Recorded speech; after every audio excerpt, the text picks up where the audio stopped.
Well, for most of my life, I was a school teacher, and but my parents sent me for guitar lessons since I was 9 years old. I went through classical lessons.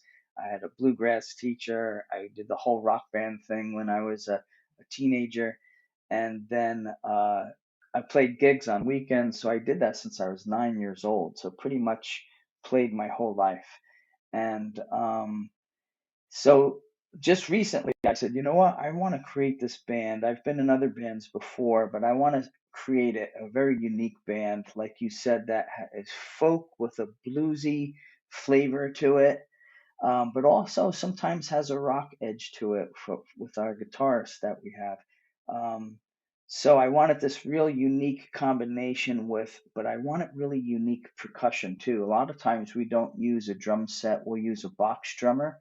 His name is Bob Nemchek, and he's an amazing percussionist. He's been playing his whole life as well.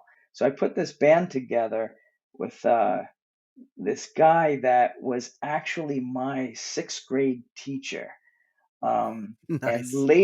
many, many years later in life, we bumped into each other, and he said to me, he goes, "Danny Kaiser?" He goes, he called me Danny back then, and I looked at him, and your wheels are turning, and I said, "Mr. Pasqua?"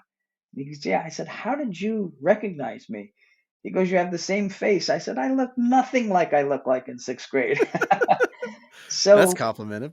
we rekindled this fantastic friendship, and he is really the best piano player I've ever met in my life.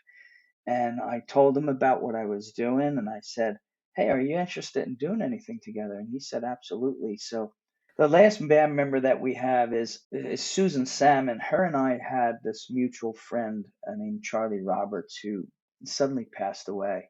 And but before that, Charlie used to tell me, he says, you have to play with Susan. And I'm like, well, who is she?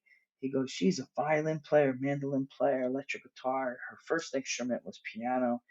I said, cool. And meanwhile, Charlie was telling Susan, you got to play with Danny. You got to meet this guy and you got to play with him.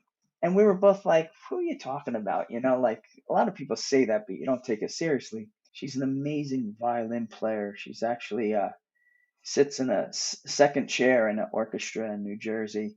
Um, and that's not even her first instrument.